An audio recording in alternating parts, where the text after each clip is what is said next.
Hai teman-teman, gimana kabarnya? Welcome back to my channel. Godaan belanja emang berat.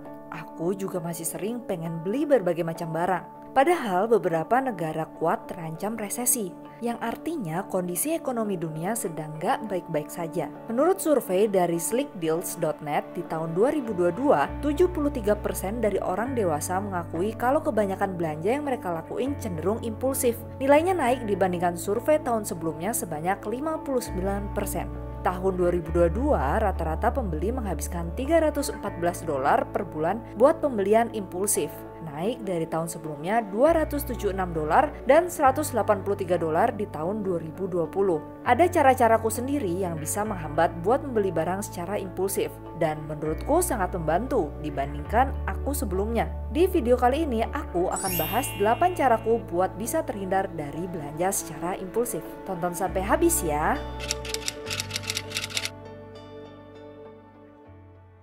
Poin yang pertama, cari tahu nilai dari rasa cukup. Rasa cukup itu emang butuh waktu yang panjang buat ditemuin di masing-masing orang. Tapi kita bisa menilai dari kebutuhan dasar manusia buat bertahan hidup sehari-hari. Di luar ini berarti nggak wajib, alias keinginan kita sendiri dengan pertimbangan banyak hal. Kebutuhan primer manusia itu pangan, sandang, dan papan. Kebutuhan pangan dari gizi yang cukup buat orang Indonesia bisa ngeliat dari standar Kemenkes. Menurut Permen Kemenkes nomor 41 tahun 2014, banyak orang yang mengalami obesitas di mana timbul kelebihan asupan makanan dan minuman kaya energi, kaya lemak jenuh, gula, dan garam. Tapi kekurangan asupan pangan bergizi kayak sayuran, buah-buahan, dan serealia utuh, serta kurang ngelakuin aktivitas fisik. Standar makanan sehat kalau diukur dari piring ya sepertiga sayuran, sepertiga makanan pokok, sepertiga yang dibagi dua buat lauk dan buah.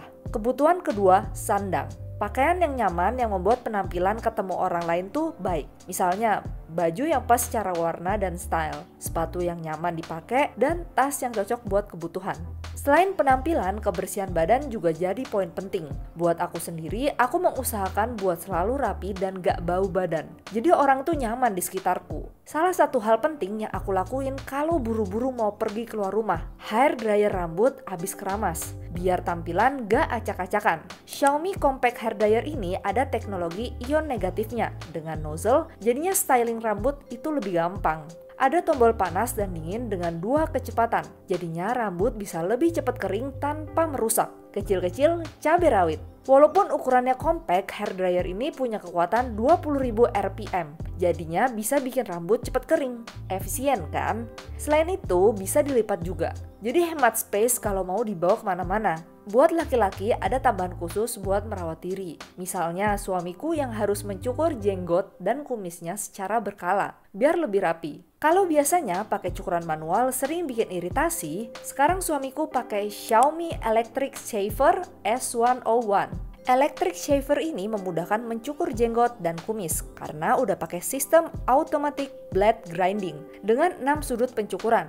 Jadi dia akan mengikuti bentuk wajah dan mastiin bagian wajah yang sulit dijangkau bisa teraih dengan mudah. Punya dual ring dengan 18 mata pisau buat mencukur dengan cepat. Shaver ini udah IPX7 alias tahan air dan kepala shavernya juga bisa dilepas. Jadi membersihkan shaver ini setelah dipakai itu mudah. Shaver juga bisa lebih terjaga kehigienisannya. Baterainya menggunakan lithium ion bawaan dengan daya tahan sampai 60 hari dalam pengisian penuh. Jadi enak banget buat dibawa-bawa traveling, nggak pusing ngisi dayanya. Kalau lupa ngisi daya gimana? Tenang, karena pengisian dayanya udah pakai Type-C. Jadi bisa disambungkan dengan charger smartphone atau elektronik lain yang kita punya. Sekali full charge cuman butuh 90 menit. Oh iya, selain dayanya yang oke buat traveling, shaver ini punya fitur Smart Travel Lock dengan menekan lama tombolnya dan ada tutupnya. Amannya double kan? Karena kita nggak suka buang-buang waktu, Xiaomi Compact Hair Dryer dan Xiaomi Electric Shaver ini kombinasi yang pas. Selagi aku bersiap-siap ngeringin rambut dan dandan, suamiku bisa mencukur kumis dan jenggot dengan cepat. Jadi udah nggak ada alasan buat nggak memperhatikan penampilan sekalipun kita lagi keburu-buru buat keluar rumah. Buat poin nomor 3, rumah yang nyaman. Ukuran rumah bukan jadi poin utama dalam kenyamanan, karena rumah besar pun bisa nggak nyaman. Karena makin besar rumahnya, makin banyak yang harus diurusin. nambah-nambahin pikiran pemiliknya. Tips buat bikin rumah nyaman udah sering aku bahas di video YouTubeku sebelumnya. Bisa cek di sini ya. Kalau ketiga kebutuhan dasar itu terpenuhi, sebenarnya kita tuh udah cukup banget secara fisiologis loh. Yang kedua, pede dengan pilihan kita. Dengan paham standar dari pilihan kita tuh jadi lebih pede buat tetap kekeh sama pilihan kita. Karena ngerti goal kita itu apa sih. Kalaupun ada sale, kita bisa menolak lebih gampang. Kalaupun ada temen yang ngajakin belanja secara impulsif, kita juga bisa nolak. Kalaupun tiba-tiba kepengen sesuatu karena lihat barangnya, kita bisa menunda sampai kita lupa. Berbeda dari lingkungan dengan maksud baik itu bukan masalah kok. Karena tanpa goal yang jelas, kita emang bisa nolak. Tapi di hati tuh rasanya beban. Ngerasa apa yang orang-orang lakuin itu goals. Akhirnya ketika kita punya uang, malah ngelakuin pelampiasan. Belinya malah jadi double. Yang ketiga, bikin goal keuangan. Keamanan dalam keuangan adalah salah satu kebutuhan manusia. Gimana bisa ngerasa aman kalau nggak punya tabungan?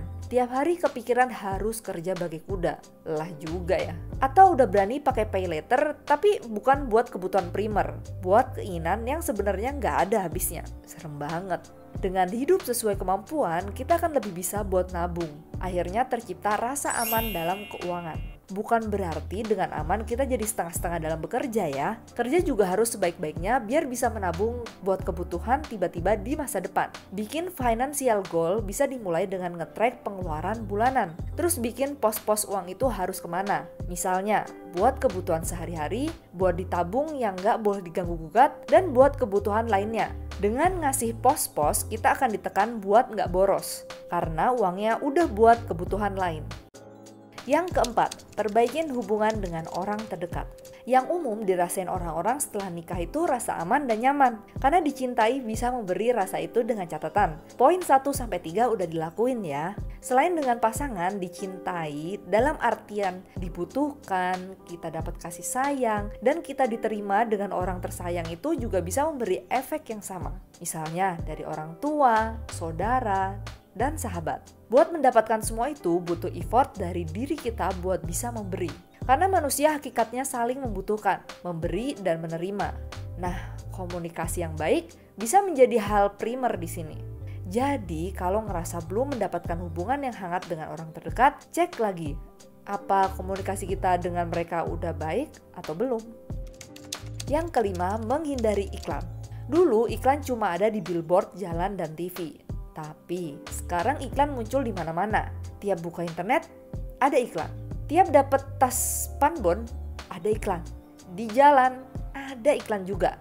Ini tuh ibaratnya kita udah berusaha menghindar dari mall, dari toko-toko. Tapi kok tetap banjir iklan.